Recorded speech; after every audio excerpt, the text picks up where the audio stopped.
عزیزان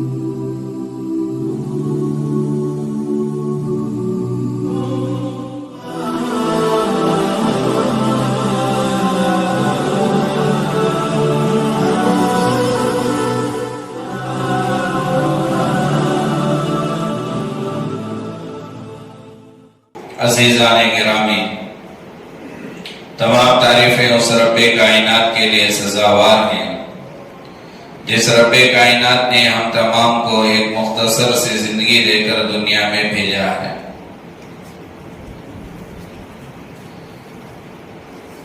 ہر مسلمان جنت میں جانا چاہتا ہے۔ مسلمان کی خواہش و تمنا ہوتی ہے کہ وہ جنت میں جائے۔ اللہ کے نبی علیہ السلام نے حدیث پاک میں ارشاد فرمایا، 3 کام کرو جنت میں داخل ہو جاؤ گے۔ 3 کام کرنے کی ترغیب اللہ کے نبی علیہ السلام نے حدیث پاک میں دی۔ ترمذی شریف کی روایت ہے، اللہ کے نبی صلی اللہ علیہ وسلم نے ارشاد فرمایا، سب سے پہلا کام جس کے کرنے پر جنت کا بندہ مستحق ہو جاتا ہے، جسے جنت کا داخلہ ملتا ہے، سب سے پہلا کہا اللہ کے نبی علیہ السلام نے، من اکل طیبا، جس کا کھانا حلال ہو۔ حلال کھانے کی ترغیب دی، حلال کمانا، حلال کھانا۔ حرام کا کھانے والا، حرام کا کمانے والا جنت میں نہیں جائے گا۔ حرام کے کمائی اور حرام کا لقمہ جب پیٹ میں جاتا ہے تو پھر وہ حرام کاری پر ہی ابھارتا ہے۔ حرام کا لقمہ پیٹ میں جائے اور وہ بندہ نیک کام کرے اور اس کے اعضاء سے صحیح اعمال سرزد ہو، ناممکن ہے۔ حرام کی چیز حرام کاری پر ابھارتی ہے، حلال کھانا نیک کاموں پر ابھارتا ہے۔ اسی لیے آج ہماری اولاد نافرمان ہے۔ بچے بات نہیں مانتے، شکایتیں کرتے ہیں کہ بچے بات نہیں مانتے، بیٹیاں بات نہیں سنتی۔ والدین کہتے ہیں بچوں کو نماز پڑھنے کے لیے، لیکن بچے نماز نہیں پڑھتے۔ والدین کہتے ہیں بیٹیوں کو برقع پہننے کے لیے، لیکن بیٹیاں برقع پہننے سے انکار کرتی ہیں۔ والدین کہتے ہیں بچوں کو قرآن سیکھنے پڑھنے کے لیے، بچے مانتے نہیں۔ بہت سارے وجوہات بیان کیے ہیں علماء نے۔ ایک وجہ بچوں کے نافرمان ہونے کی یہ بھی بیان کی گئی کہ اگر والدین حلال کما کر نہیں کھلائے بچوں کو، حرام کا لقمہ اگر بچوں کے پیٹ میں ڈال دیے تو وہ بچے کبھی بھی ماں باپ کے فرما بردار نہیں بنیں گے۔ بچوں کو اگر فرما بردار دیکھنا چاہتے ہیں، بچوں کو والدین کے فرما بردار مطیع اگر دیکھنا چاہتے ہیں، تو والدین کے ذمے یہ ضروری ہے کہ ماں باپ اپنے بچوں کے لیے حلال روزی کا انتظام کریں۔ حلال کا کھانا جب بچوں کے پیٹ میں جائے گا، بچے ماں کی بھی بات سنیں گے، باپ کی بھی بات سنیں گے۔ حرام کا لقمہ جائے گا تو بچے کیسے مانیں گے؟ بیوی بھی نہیں مانے گی، بیوی بھی نافرمان ہو جائے گی، بچے بھی نافرمان ہو جائیں گے، تو پھر گھر جہنم کا گڑھا بن جائے گا۔ جنت کا گھر کب بنے گا؟ جب باپ گھر کے کمانے والے افراد حلال جب کمائیں گے، پھر وہ جنت کا باغ بنے گا۔ بیوی بھی مانے گی بات شوہر کی، بچے بھی مانیں گے بات۔ تو بہت سارے نقصانات بیان کیے ہیں کتابوں میں حرام کی کمائی سے۔ دنیا میں بھی نقصانات، آخرت میں بھی نقصان۔ اللہ کے نبی علیہ السلام نے فرمایا، من اکل طیبا، حلال کھانے والے کو اللہ جنت میں داخلہ دے گا۔ حرام کے کھانے والا، حرام کمانے والا وہ جنت میں نہیں جا سکے گا۔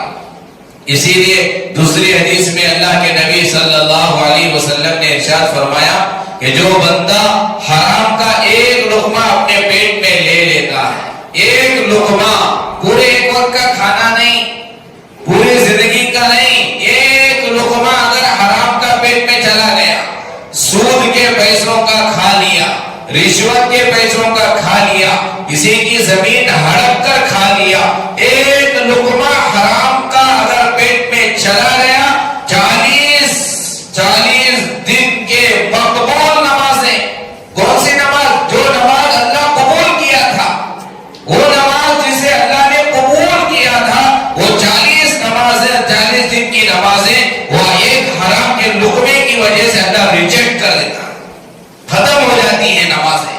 40 دن کی عبادت غارت کر دیتا ایک لقمے کی وجہ سے۔ اب تھوڑا سوچیں، جن کی زندگی پورے حرام کے کھانے سے چل رہی ہے، جن کے گھر میں ناشتہ بھی حرام کا، دوپہر کا کھانا بھی حرام کا، رات کا کھانا بھی حرام کا، جن کے کپڑے حرام کے، تو پھر ان کی عبادتیں کہاں قبول ہوں گی؟ ان کی نمازیں کہاں قبول ہوں گی؟ ان کے روزے کہاں قبول ہوں گے؟ ان کی دعائیں کہاں قبول ہوں گی؟ اللہ ان کی دعائیں کیسے قبول کرے گا؟ حدیث پاک میں آتا ہے، اللہ کے نبی نے فرمایا، ایک بندہ جنگل میں ہے، کوئی نہیں ہے اس کے آگے پیچھے، راستہ بھٹک گیا، معلوم نہیں کہ کیسے کس راستے سے شہر آئے گا، پتہ نہیں۔ حدیث ہے، اللہ کے نبی نے فرمایا، جنگل میں ہے، تنہا ہے، اکیلا ہے، پریشان ہے، مسافر ہے۔ حدیث میں تو ہے مسافر کی دعا قبول ہوتی ہے، لیکن یہ ایسا مسافر جنگل میں ہے، راستہ بھٹک گیا، اب وہاں کھڑا ہو کر جنگل میں اللہ سے کہہ رہا ہے، اے اللہ، میں راستہ بھٹک چکا ہوں، مجھے معلوم نہیں سیدھا راستہ کہاں کون سا ہے، کیسے شہر کو چلا جاؤں، اللہ سے مانگ رہا ہے۔ اللہ کے نبی کہہ رہے ہیں، طعامہ حرام، اکلہ حرام، شرابہ حرام، لیکن وہ بندہ جو جنگل میں تنہا کھڑے ہو کر اللہ سے دعائیں کر رہا ہے، اس کا کھانا بھی حرام کا ہے، پینا بھی حرام کا ہے، لباس بھی حرام کا ہے، فَأَنَّىٰ يُسْتَجَابُ لَهُ، پھر اللہ اس کی دعا کیسے قبول کرے گا؟ اللہ نہیں قبول کرے گا۔ آج ہماری دعائیں قبول نہیں ہو رہی ہیں، آج ہم پریشان ہیں، اس کی ایک وجہ یہ ہے کہ ہم تھوڑا دیکھیں پرکھیں کہ جو میں کھانا کھا رہا ہوں، جو اولاد کو کھلا رہا ہوں، کہیں یہ ناپ تول میں کمی کر کے حرام کا تو میں گھر کو نہیں لایا، کسی کو دھوکہ دے کر تو میں یہ نہیں کام کیا، کیا میری تجارت، کیا میرا کاروبار حرام سے تو نہیں چل رہا ہے، کیا میں سودی کاروبار میں تو مشغول نہیں ہوں۔ آج کل تو بینک کا لوٹ تو عام ہو گیا، سودی کاروبار عام ہو گیا، رشوت خوری، رشوت دینا، رشوت لینا عام ہو گیا، بزنس بنا لیے ہیں، جس کی وجہ سے آج ہماری بیٹیاں غیروں کی جو حوالے ہو رہی ہیں، وہ حرام کے کھانے کی وجہ سے ہو رہی ہیں۔ آج ہمارے بچے ہماری بات نہیں سن رہے، وہ حرام کی روزی کی وجہ سے۔ تحقیق کا جذبہ ہی ختم ہو گیا۔ تھوڑا دل پر ہاتھ رکھ کر ہم سوچیں، تھوڑا دل پر سب میں میری ذات سے پکڑ کر میں یہ بات آپ سے عرض کر رہا ہوں، اگر ہمیں کوئی دعوت دیتا ہے شادی کی، ولیمے کی، منگنی کی، عقیقے کی، کوئی تحقیق کرتا ہی نہیں کہ جس نے دعوت دی اس کی روزی حلال کی ہے حرام کی۔ دعوت ملی، بس پہنچ گئے کھانے کے لیے، بیٹھ گئے دسترخوان پر، تحقیق ہی نہیں کرتے کہ جس کے یہاں میں کھانے کے لیے جا رہا ہوں، جس کے دسترخوان پر میں بیٹھ رہا ہوں، جو مجھے کھانے کا انتظام کیا ہے، وہ حلال کماتا ہے حرام کماتا ہے، اس کا کاروبار کون سا ہے؟ وہ سودی کاروبار میں تو مشغول نہیں ہے، بغیر تحقیق کے سب چلے جاتے، علماء، حفاظ، دیندار، حاجی صاحب، عمرہ کرنے والے سب چلے جاتے ہیں، کھا کر آ جاتے ہیں، پتہ ہی نہیں چلتا کہ حلال کا تھا حرام کا، پھر نمازیں کیسے قبول ہوں؟ لہذا آخرت میں تو جنت نہیں ملے گی حرام کی روزی سے، لیکن یاد رکھنا کتنے واقعات کتابوں میں لکھے گئے ہیں، حرام کا کمانے والا، حرام کی روزی کمانے والا، اللہ دنیا میں بھی اس پر حالات آتے ہیں، دنیا میں بھی اس پر پریشانی آتی ہے، دکھتا ہے ظاہراً کہ وہ بہت کما رہا ہے، لگتا ہے دیکھنے کے اعتبار سے کیا بھی کتنا کما رہی ہے 2 نمبر میں، کتنے بلڈنگاں بن رہی ہے لوگ، کیسے گاڑیاں خرید رہی، کیسے کار خرید رہی ہے لوگ، حرام کی کمائی سے ظاہر میں نظر آتا ہے، لیکن حقیقت میں اللہ تبارک و تعالیٰ انہیں حالات میں گرفتار کرتا ہے، پریشانیوں میں گرفتار کرتا ہے، پریشان رہتے ہیں اندرونی طور پر۔ دیکھو بڑے لوگ جو حرام کی کمائی میں مبتلا ہیں، اللہ ان کی زندگی سے سکون کو چھین لیا ہے، اللہ ان کی زندگی سے اطمینان کو چھین لیا ہے۔ ایک واقعہ پڑوس ملک کا مکافات عمل کی کتاب میں لکھا ہے، اسی دور کا اسی زمانے کا واقعہ انہوں نے لکھا ہے، بیان کیا ہے کہ لاہور میں ایک بہت بڑا تاجر تھا، ہارڈ ویئر کی اس کی دکان تھی، اور روزے دار تھا، نمازی تھا، داڑھی جبہ ٹوپی، اور دکان میں تسبیح لے کر بیٹھتا تھا، تسبیح پڑھتے ہوئے بیٹھا ہے دکان میں۔ اب ظاہر میں لوگ جو دیکھ رہے ہیں مسلمان سب سمجھ رہے ہیں کہ دیندار انسان ہے، ماشاءاللہ بہت اچھا انسان ہے، نمازی ہے، روزے دار ہے، تسبیح لے کر دکان میں بیٹھتا ہے، تو لوگ اس کے پاس خریدتے تھے، ہارڈ ویئر کے سامان لیتے تھے۔ تو لکھا ہے ایک بزرگ نے کہا کہ میں بھی ان کے پاس جب گھر بنا رہا تھا تو سارا سامان وہیں سے خریدا، اور لاہور کی سب سے بڑی دکان تھی ہارڈ ویئر کی اس بندے کی، مسلمان کی، اب وہ خریدتے سارے خریدتے، تحقیق نہیں کرتے، بعد میں اتفاق سے وہ کہتے ہیں کہ ایک دن مجھے ایک سامان خریدنا تھا، میرے دل میں خیال ہوا چلو آج یہ سامان کسی اور کے پاس سے خرید کر دیکھیں گے۔ اب گئے تو وہ مثال دے کر کہہ رہے تھے کہ بھائی جہاں دوسرے کی دکان میں خریدا تو وہ سامان مجھے 2 روپے میں ملا جو یہ بندہ 10 روپے میں دیتا تھا، یہ 10 روپے میں بیچتا تھا۔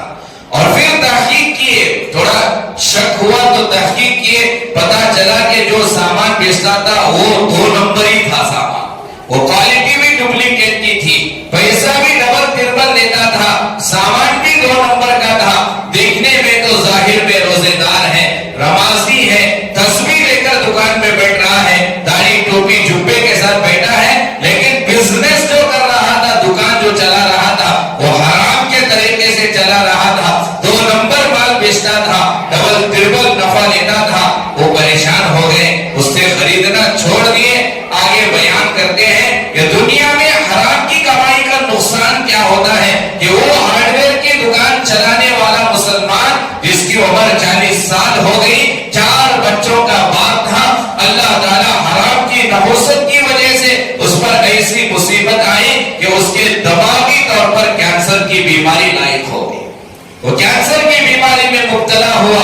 اب وہ لاہور کے ہاسپٹل گیا، ہاسپٹل جا کر دکھانا شروع کیا، بہت بڑا بیمار، بڑی بیماری لگی ہوئی تھی، لکھا ہے بیماری میں ایسا مبتلا ہو گیا، دکان یہاں بند ہو گئی، خرچہ یہاں بڑھ گیا۔ پہلے وہ اپنی دکان کے اندر کا سارا سامان بیچ کر اپنا علاج کروایا، علاج نہیں ہوا، دکان بھی اس نے بیچ ڈالی، دکان کا سامان بھی ختم ہوا، دکان بھی اس نے بیچا، لیکن علاج نہیں ہوا۔ 40 سال کی عمر، نہ بڑھاپے کی عمر ہے نہ جوانی کی عمر ہے، ادھیڑ عمر جسے کہا جاتا ہے، 40 سال کی عمر کو پہنچ کر ایسی بیماری میں مبتلا ہوا جس بیماری کی وجہ سے سامان بھی ختم ہوا دکان کا، دکان بھی بیچا، پھر اس کے بعد قرضہ لیا، قرضہ لے کر علاج کروایا، علاج نہیں ہوا، اسی بیماری میں انتقال ہو گیا۔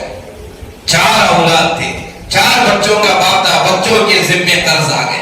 ظاہر میں شروع میں نظر آ رہا تھا کہ میں بہت کما رہا ہوں، ظاہر میں شروع میں نظر آ رہا تھا کہ میں لوگوں کو ڈبا رہا ہوں، اسی نے لکھا ہے حرام کے ذریعے سے، سودی کاروبار کے ذریعے سے، رشوت کے ذریعے سے ہمارا دماغ یہ کہتا ہے کہ ہم سامنے والے کو ڈبا رہے ہیں۔ قرآن اور حدیث کی روشنی میں علماء کہتے ہیں کسی اور کو تو نہیں ڈبا رہا، خود ڈوب رہا ہے، خود تو ہلاک ہو رہا ہے، خود تو برباد ہو رہا ہے۔ تو اگر برباد نہیں ہوا لیکن تیرے اس حرام کی کمائی کی وجہ سے، سودی کاروبار کی وجہ سے تیری اولاد نافرمان نکلے گی، تیری بیٹیاں نافرمان نکلے گی، تیری بیوی نافرمان نکلے گی، یہ حرام کی نحوست ہے۔ اسی لیے اللہ کے نبی صلی اللہ علیہ وسلم نے فرمایا 3 کام کر لو جنت میں داخلہ ملے گا۔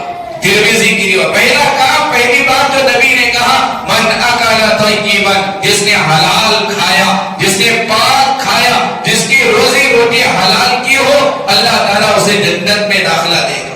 اور دوسری چیز جس کے کرنے کا حدیث میں حکم ملا، وعمل فی سنت، سنت پر عمل کرنے والے کو اللہ جنت کا داخلہ دے گا۔ اللہ معاف کرے، آج ہم سنت کو سنت سمجھ کر چھوڑتے ہیں، صحابہ سنت کو سنت سمجھ کر عمل کرتے تھے۔ آج دیکھو جمعہ کی حالت کیا ہوتی ہے، ادھر فرض نماز ختم ہوئی، ابھی دعا بھی شروع نہیں ہوئی، ہمارے نوجوان جانا شروع کرتے ہیں۔ کیا فرض نماز کے بعد سنت نہیں ہے؟ کیا ظہر کی 4 رکعت فرض کے بعد سنت نہیں ہے؟ کیا جمعہ کی فرض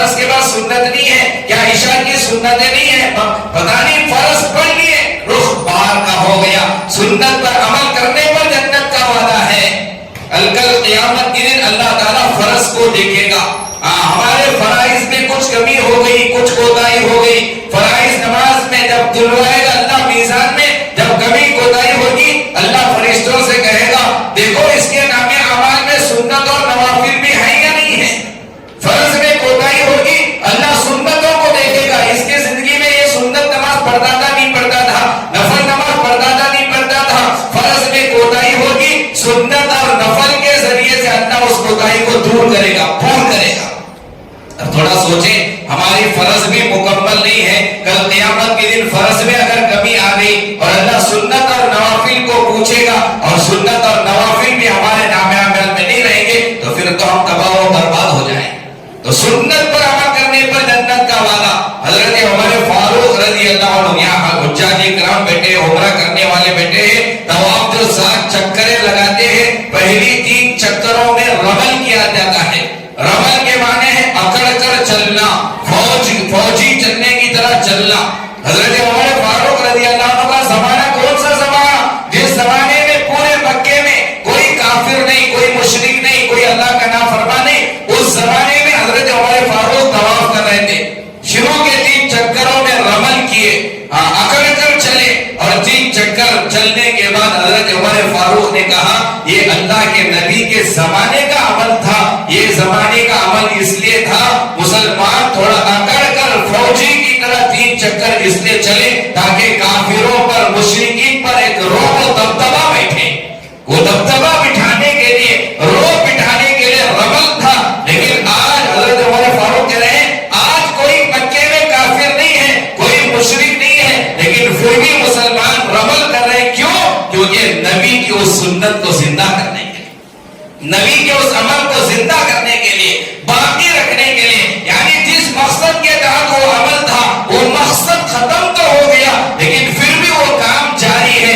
آج بھی جو حجاج کرام حج کو جاتے ہیں, عمرہ کرنے والے عمرے کے لیے جاتے ہیں, تو وہ بھی رمل کرتے ہیں شروع کے 3 چکر کعبۃ اللہ کے طواف کے. کیوں؟ تاکہ وہ سنت ادا ہو جائے. مقصد تھا کافروں میں رو بیٹھنا, مشرکین میں رو بیٹھنا, لیکن اب کوئی کافر نہیں ہے مکے میں, کوئی مشرک نہیں ہے مکے میں, پھر بھی عمرہ کرنے والے, حج کرنے والے رمل کر رہے ہیں. وجہ یہ ہے کہ نبی کی سنت قیامت تک باقی رہے. تو ایسی سنتیں جس کا مقصد ختم ہو گیا, پھر بھی آج سنتوں کو زندہ رکھا گیا. لیکن اس کے علاوہ کتنی سنتیں ہیں جو آج ہم جانتے ہوئے بھی عمل نہیں کرتے. سنت کو سنت سمجھ کر حضرت عمر فاروق کے بارے میں لکھا ہے حجر اسود کو بوسہ دینے کے لیے تڑپتے ہیں لوگ, لڑائی ہوتی ہے, ڈھکلا ڈھکلی ہوتی ہے کہ حجر اسود کو بوسہ دیا جائے. ہر ایک کی تمنا خواہش ہوتی ہے کہ مجھے کسی بھی طرح حجر اسود مل جائے. لیکن حضرت عمر فاروق تو حضرت عمر فاروق تھے, آئے حجر اسود کے سامنے کھڑے ہوئے, کھڑے ہو کر حجر اسود سے کہا انت حجر, اے حجر اسود تو ایک پتھر ہے, تیری کوئی حیثیت نہیں ہے, نہ تو نفع دے سکتا ہے نہ تو نقصان دے سکتا ہے. نفع دینے والا اللہ ہے, نقصان پہنچانے والا اللہ ہے. تو ایک پتھر ہے, نہ نفع دینے کی طاقت تیرے قبضے قدرت میں ہے, نہ نقصان دینے کی طاقت تیرے قبضے قدرت میں ہے. تو ایک پتھر ہے. میں تجھے بوسہ اس لیے دے رہا ہوں, میں تجھے اس لیے چوم رہا ہوں کیونکہ میں نے میرے نبی کو چومتا ہوا دیکھا. میرے نبی نے تجھے چوما, اس لیے میں تجھے چوم رہا ہوں. میرا نبی تجھے بوسہ دیا, اس لیے میں تجھے بوسہ دے رہا ہوں. اگر میرا نبی بوسہ نہ دیتا میں بھی بوسہ نہ دیتا. تو یہ حضرت عمر جو بوسہ دیے, کیوں؟ کیونکہ کہہ رہے ہیں حضرت اسود سے نبی کے سنت ہے, اس لیے میں یہ کام کر رہا ہوں. تو عامل فی سنت, جنت میں جانا چاہتے ہو 3 کام کرنا پڑے گا. سب سے پہلا کام اللہ کے نبی نے کہا اکل طیبا, حلال کھانا, حلال کمانا. حلال کھانے والے کے لیے جنت ہے, سنت پر عمل کرنے والے کے لیے جنت ہے. حضرت عثمان رضی اللہ عنہ کا دور آیا, حضرت عثمان مسجد نبوی کو آ رہے ہیں, مسجد نبوی کے دروازے پر پہنچے. حضرت عثمان خلیفہ ہیں. حضرت عثمان نے کہا لاؤ پانی لاؤ.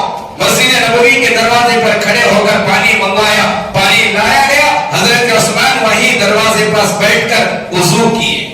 وضو کرنے کے بعد حضرت عثمان صحابہ کو دیکھ کر مسکرائے, ہنسے, مسکرائے. یہ عمل بڑا نیا تھا صحابہ کے لیے. حضرت عثمان سے کسی نے پوچھا ایک نیا کام تم اب کیے کہ آئے مسجد نبوی کے دروازے کے پاس بیٹھ کر آپ نے وضو کیا اور پھر وضو کے بعد کوئی بات یہاں پیش نہیں آئی، بغیر کسی وجہ کے، بغیر کسی سبب کے آپ ہنسے مسکرائے، یہ عمل ہمیں پتہ نہیں چلا کہ آپ نے ایسا کیوں کیا۔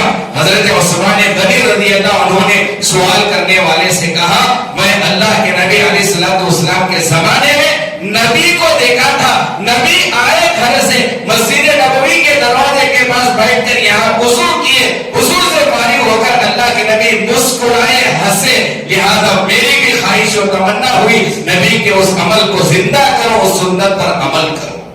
زندگی میں ایک مرتبہ ایک عمل دیکھ لیا نبی کے، پوری زندگی اس پر عمل کرنے کی خواہش و تمنا رکھتے تھے۔ حضرت حذیفہ بن یمان رضی اللہ عنہ ایک صحابی گزرے ہیں، ایک بادشاہ کے پاس دین کی دعوت لے کر پہنچے، بادشاہ کی خدمت میں پہنچے، بادشاہ استقبال کیا، ویلکم کیا۔ حضرت حذیفہ بن یمان سے کہا، ہمارے یہاں آپ مہمان ہو، ہمارے ساتھ تمہیں کھانا کھانا پڑے گا۔ حضرت حذیفہ بن یمان بادشاہ کی دعوت قبول کیے۔ بادشاہ نے کہا چلو یہاں اوپر تخت پر بیٹھ کر کھانا کھاتے ہیں۔ حضرت حذیفہ بن یمان نے کہا میرے نبی کی سنت ہے زمین پر بیٹھ کر کھانا کھانا، میں تخت پر بیٹھ کر کھانا نہیں کھاؤں گا، میں زمین پر بیٹھ کر کھانا کھاؤں گا۔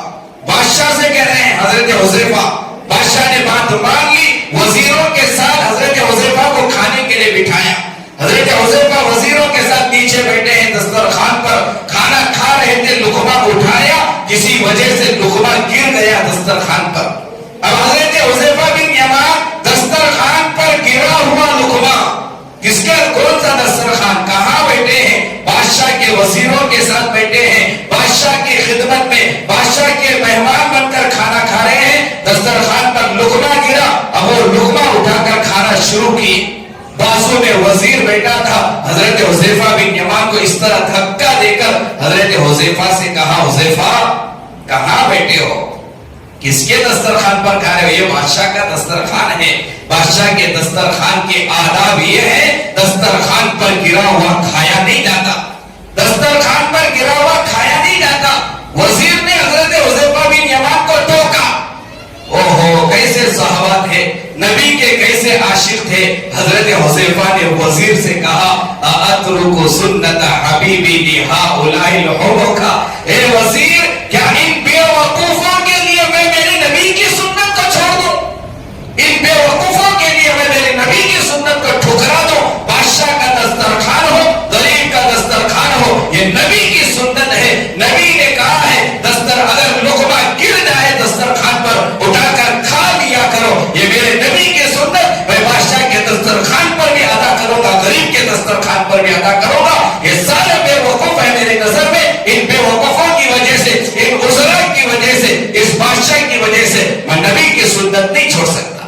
وَعَمِلَ فِي سُنَّةٍ، جنت کا داخلہ سنت پر عمل کرنے والے کے لیے ہے۔ نبی نے کہا، ترمذی کی روایت ہے، تین کام کرو جنت ملے گی، نمبر 1 حلال کماؤ حلال کھاؤ، نمبر 2 سنت پر عمل کرو، سنت والی زندگی گزارو۔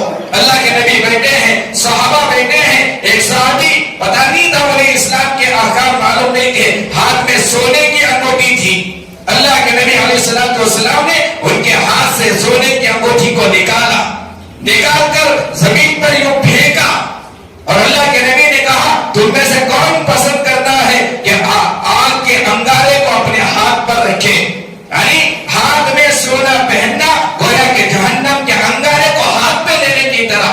نبی نے کہا تمہیں کون پسند کرتا ہے جہنم کے انگارے کو اپنے ہاتھ میں لے، سونے کی انگوٹھی پھینک کر اس طرح جملہ کہہ کر اللہ کے نبی چلے گئے۔ اب ایک صحابی نے وہ جو انگوٹھی پہنے تھے صحابی سے پوچھا، کہا ان سے کہ اللہ کے نبی نے تمہیں پہننے سے، مردوں کو پہننے سے سونا منع کیا ہے، تمہاری بیٹیاں ہیں، تمہاری بیوی ہے، گھر میں مستورات ہیں، لو یہ سونے کی انگوٹھی جو نبی نے یہاں پھینک کر گئے ہیں، لو لے کر جا کر بیٹی کو دے دو، بیوی کو دے دو، یا بیچ کر پیسے لے لینا۔ لیکن کیسے محبت تھی نبی سے، کیسی سنت تھی ان کی زندگیوں میں، جس کے ہاتھ سے انگلی سے سونے کی انگوٹھی نکال کر نبی پھینک کر گئے تھے۔ اس صحابی رسول نے ان سے کہا جس انگوٹھی کو نبی نے زمین پر پھینکا، اللہ کی قسم کھا کر کہتا ہوں دوبارہ اس انگوٹھی کو پکڑنے کے لیے میں تیار نہیں ہوں۔ نہیں پکڑا, نہیں چھوا. ایسی سنت کی ابابت حضرت انس بن مالک رضی اللہ عنہ صحابی ہیں, خادم رسول ہیں, اللہ کے نبی علیہ السلام کی 10 سال خدمت کی. حضرت انس بن مالک فرماتے ہیں ایک مرتبہ دسترخوان لگا ہوا تھا, اللہ کے نبی علیہ السلام کھانے کے لیے بیٹھے, میں نے نبی کو دیکھا دسترخوان پر کدو چن چن کر کھا رہے تھے. اللہ کے نبی کو کدو بڑا پسند تھا, چن چن کر کھا رہے تھے. حضرت انس بن مالک کہتے ہیں اللہ کی قسم اس دن سے لے کر میرے مرنے کے دن تک مجھے بھی کدو پسند ہے. یعنی جو نبی کی پسند ہو میری پسند, جو نبی کھانا پسند کرتے وہ میں کھانا پسند کرتا ہوں. اسی لیے لکھا ہے تاریخ کی کتابوں میں حضرت انس بن مالک کے گھر میں جو بھی سبزی بنتی تھی اس سبزی میں کدو کو ملا دیا جاتا تھا. یعنی ہر ٹائم جس وقت میں حضرت انس کے گھر میں جو سالن بنتا تھا, جو سبزی بنتی تھی, حضرت انس نے دیکھا تھا نبی کو کدو کھاتے ہوئے, پسندیدہ غذا دیکھا تھا, لہذا وہ ہر سبزی میں ہر سالن میں حضرت انس کے گھر والے کدو ملا دیا کرتے تھے, کیونکہ یہ غذا نبی کو پسند ہے. یہ دوسرا عمل کہا من عمل فی سنت, سنت پر عمل کرنے والے کو اللہ جنت کا داخلہ دے گا. اور تیسرا کام ترمذی کی روایت ہے وَأَمِنَ النَّاسُ بَوَائِقَهُ, کہ لوگ جس کی مصیبتوں سے, لوگ جس کے شر سے محفوظ ہوں, یعنی لوگوں کو تکلیف نہ دینے والا, اللہ اسے جنت کا داخلہ دے گا. یہ 3 کام آسان کام ہے جو زندگی میں لائے گا اللہ اسے جنت کا داخلہ دیں گے. نمبر 1 من اکل طیبا, حلال کھانے والا. نمبر 2 عمل فی سنت, سنت پر زندگی گزارنے والا. اور نمبر 3 اپنے ہاتھ سے, اپنے پیر سے, اپنی زبان سے, اپنے اعضاء سے کسی کو تکلیف نہیں دینے والا, اس کے شر سے, اس کی مصیبتوں سے لوگ محفوظ ہوں, کسی کو تکلیف نہ دینے والا.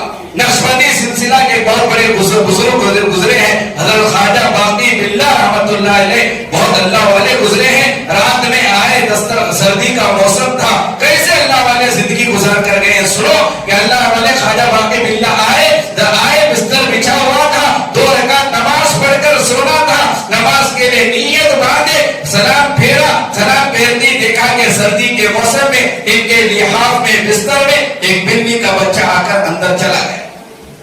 انہوں نے سوچا بلی کے بچے کو نکال کر میں اگر آرام کرو تو اس بلی کے بچے کو سردی لگے گی. کیسا اپنے آپ کو دوسروں کو تکلیف دینے سے بچاتے تھے. خواجہ باقی باللہ پوری رات اسی مسلح پہ عبادت کرتے رہے, بلی کے بچے کو باہر نہیں نکالا. کیوں؟ کہ میری وجہ سے بلی کے بچے کو تکلیف نہ ہو. یہ ہے اکابرین, یہ ہے اولیاء اللہ. حضرت سعد تستری رحمت اللہ علیہ کے بارے میں کتاب میں لکھا ہے, حضرت سعد تستری رحمت اللہ علیہ کا ایک پڑوسی تھا, مجوسی, آگ کا پجاری, آگ کو پوجنے والا. حضرت سعد تستری رحمت اللہ علیہ کا مکان کا بازو جو مجوسی تھا, وہ اپنے گھر پر چھت کے اوپر اس نے ٹوائلٹ بیت الخلا بنایا تھا. آج کل کی ٹوائلٹ کی طرح پہلے ٹوائلٹ کے ہوتے تھے, ایک ڈبہ رکھ دیا جاتا تھا نیچے, جب وہ ڈبہ بھر جاتا تھا گندگی سے, غلاظت سے, پھر اسے پھینک کر آتے تھے. تو یہ بازو میں جو مجوسی, آگ کا پجاری, اس کا ٹوائلٹ اس کے گھر کے اوپر, بازو میں حضرت سعد تستری کا گھر. اب یہ ٹوائلٹ بیٹھتا تھا, جیسے ڈبہ بھر جاتا تھا تو غلاظت, گندگی, بیت الخلا حضرت سعد تستری کے مکان کے اوپر آ جایا کرتا. حضرت سعد تستری کبھی بھی زندگی میں اپنے پڑوسی کو شکایت نہیں کی, نہیں کہا کہ تمہاری گندگی, کچرا نہیں, بیت الخلا میرے گھر پر آتا ہے. حضرت سعد تستری کا یہ عمل تھا, رات میں جا کر اپنے گھر کے اوپر وہ گندگی صاف کر دیا کرتے. ایک زمانہ گزرا, آخر میں حضرت سعد تستری رحمت اللہ علیہ بیمار ہوئے. حضرت سعد تستری رحمت اللہ علیہ کو احساس ہوا کہیں میں اسی بیماری میں مر نہ جاؤں. بیمار تھے, بیماری میں مبتلا تھے, احساس ہوا کہیں میرا انتقال نہ ہو جائے. بازو میں گئے, پڑوسی کے گھر گئے, اس مجوسی جو آگ کا پجاری, مسلمان بھی نہیں ہے, آگ کا پجاری ہے, گئے گھر جا کر اس کو اپنے پڑوسی سے کہا تمہارا بیت الخلا چھت پر ہے, گندگی میرے چھت پر آ جاتی ہے, آج تک میں نے تمہیں شکایت نہیں کیا. وہ گندگی روزانہ میں رات میں جا کر صاف کر دیا کرتا تھا, میرے گھر والوں کو بھی پتا نہیں ہے کہ یہ گندگی آتی ہے, میں کسی کو بتائے بغیر روزانہ صاف کرتا تھا. وہ میرے پڑوسی, اب میں بیمار ہوں, مجھے ایسا لگ رہا ہے کہ کہیں میرا انتقال نہ ہو جائے, لہذا تم تھوڑا احتیاط کرنا, اس بیت الخلا کو ہو جائے، پھر وہ گندگی میرے گھر پر آئے، میرے گھر والوں میں سے کوئی آپ کو آ کر گالی دے، برا بھلا کہے، جس کی وجہ سے تمہارا دل دکھے، پڑوسی کا دل دکھانا شریعت میں جائز نہیں ہے، لہذا احتیاط کرنا۔ یہ کہہ کر حضرت صاحب تستری اٹھ کر آنے لگے، اللہ نے دل کو بدلا۔ یہ اخلاق تھے ہمارے اکابرین اولیاء کرام کے۔ صاحب تستری سے مجوسی، آگ کی پوجا کرنے والے مجوسی نے حضرت صاحب سے کہا یہ تمہارے اتنے اچھے اخلاق ہیں، واقعی تمہارا مذہب سچا مذہب ہے، لہذا مجھے کلمہ پڑھاؤ، میں بھی مسلمان ہونا چاہتا ہوں۔ لکھا ہے کہ اس نے مسلمان بنا اور ان کے اخلاق کی وجہ سے پورا گھرانہ مسلمان بنا۔ یہ ہے امین الناس بواقعہ، کہ میری ذات سے، میرے کسی کام سے، میری زبان سے کسی کو تکلیف نہ ہو۔ یہ تین کام کریں گے، نبی نے کہا داخل الجنہ، اللہ اسے جنت کا داخلہ عنایت کرے گا۔ حلال کمانا، حلال کھانا، سنت پر عمل کرنا اور اپنے سے کسی کو تکلیف نہیں دینا۔ اللہ معاف کرے، آج ہم دوسروں کو بہت تکلیف دیتے ہیں، اسی لیے ایسے محلے بنائے جا رہے جس محلے میں ہمیں پلاٹ دینے کے لیے تیار نہیں، کرائے کے لیے رکھنے کے لیے ہمیں تیار نہیں، کیونکہ آج ہمارے اندر دوسروں کو تکلیف دینا یہ زیادہ عام ہو رہا ہے۔ لیکن نبی نے تو کہا دنیا تو دنیا، جنت بھی اسے نہیں ملے گی جو دوسروں کو تکلیف دیتا ہے۔ تین کام کرنے کے اللہ ہم تمام کو توفیق نصیب فرمائے۔ ماشاءاللہ ہماری مسجد کا کام ختم ہوا، اوپر مسجد تو تیار ہو گئی، لیکن 2.5 سے 3 لاکھ تک قرضہ مسجد پر ہے۔ یہ اللہ کا گھر ہے، اللہ کے گھر پر 2.5 سے 3 لاکھ کا قرضہ موجود ہے، لہذا آپ تمام حضرات سے درخواست ہے، ریکویسٹ ہے کہ آپ نمازوں سے فارغ ہو کر جاتے ہوئے ہمارے مسجد کے قرضے کو ختم کرنے کے لیے زیادہ سے زیادہ تعاون کرنے کی کوشش کریں گے انشاءاللہ۔ اللہ آپ حضرات کے دینے کو قبول فرمائے، اللہ آپ کے جان میں، مال میں، عمر میں برکت و عافیت نصیب فرمائے، آمین۔ وآخر دعوانا الحمدللہ رب العالمین۔